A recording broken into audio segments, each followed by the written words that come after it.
Listen, I think we can all agree that Steph and Klay are locks for the Hall of Fame. But for some reason, one of the best defenders and defensive anchors in NBA history is being considered a borderline Hall of Famer. Can somebody make that make sense to me? But before we get into that, subscribe to the channel. Thank you for watching. Thank you for helping the channel grow. If I'm not growing, I'm stagnant. And y'all know with this YouTube thing, sleep is the cousin of death. Let's run those numbers up, and I'm going to break this thing down in just a minute. He's heating up.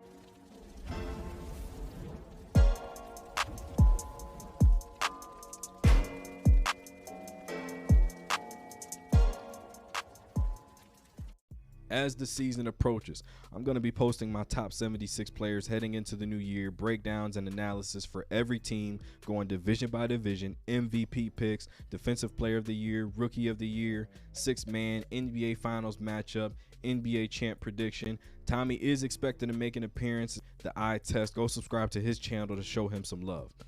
Today's episode, we're going to be talking about Draymond Green and his Hall of Fame trajectory. Now, the Naismith Memorial Basketball Hall of Fame includes college, amateur, Team USA, NBA resume, all of those things rolled into one, get put on a scale, and you say, does this equal a Hall of Fame career?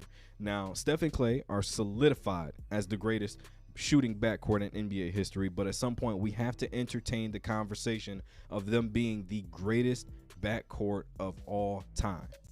Steph is the greatest shooter ever, #1 in 3 points made, 50, 40, 90 club almost every single season. Klay can either give you 37 and a quarter or 60 points for a game and only need to dribble the basketball 11 times. At one point, they traded having the all-time 3 points made in a single game record. From that, you get 6 finals appearances, 4 rings, gold medals, all-star appearances. Like I said, they are Hall of Fame locks.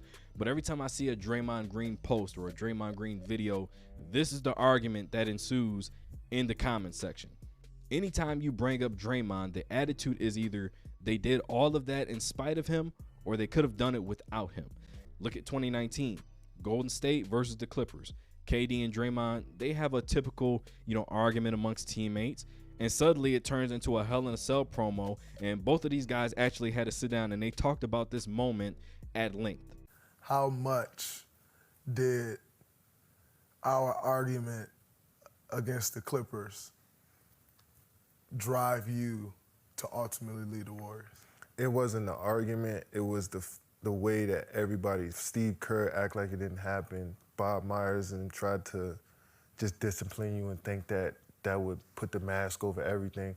I really felt like that was such a big situation for us as a group. The first time we went through something like that, we had to get that all out. I remember watching The Last Dance, and when Scotty didn't go into the game, the whole team in the locker room said, Scotty, that you did that. We needed that.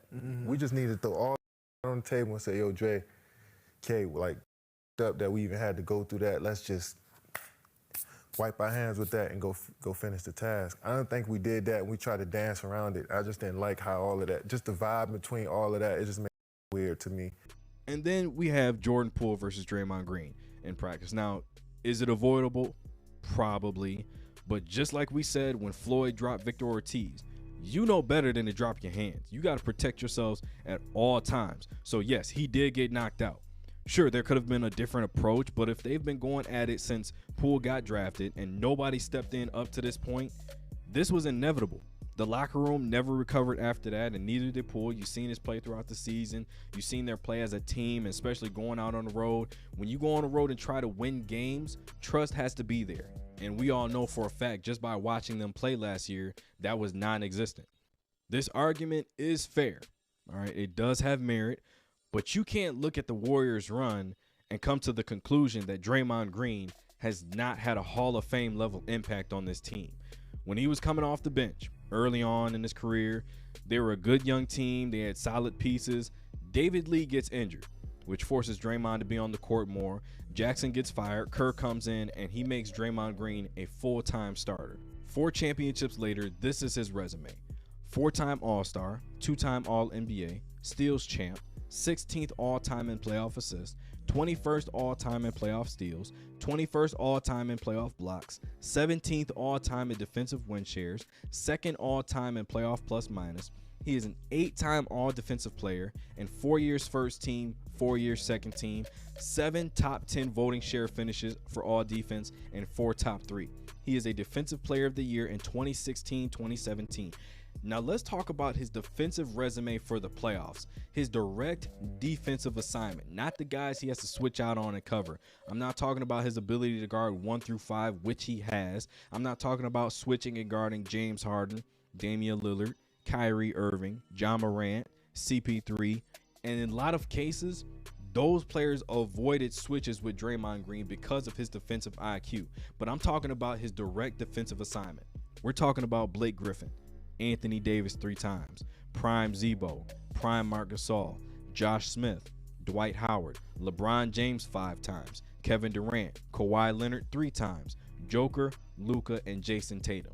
Nobody in this era of basketball is going to have those lists of names on his defensive resume, let alone in the regular season. I'm talking about the playoffs by themselves. And you could make the case that yes, even above Kawhi Leonard, Draymond Green is the best defensive player with his ability to guard 1 through 5, his basketball IQ, his quick hands, and all of the things that come with Draymond Green, that he is the best defensive player in this era of basketball. Without Draymond Green, they'd be just like Steve Nash's Suns.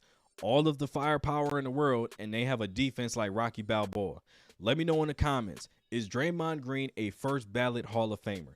Give this video a like, subscribe to the channel. That's one more for the good guys. He's heating up.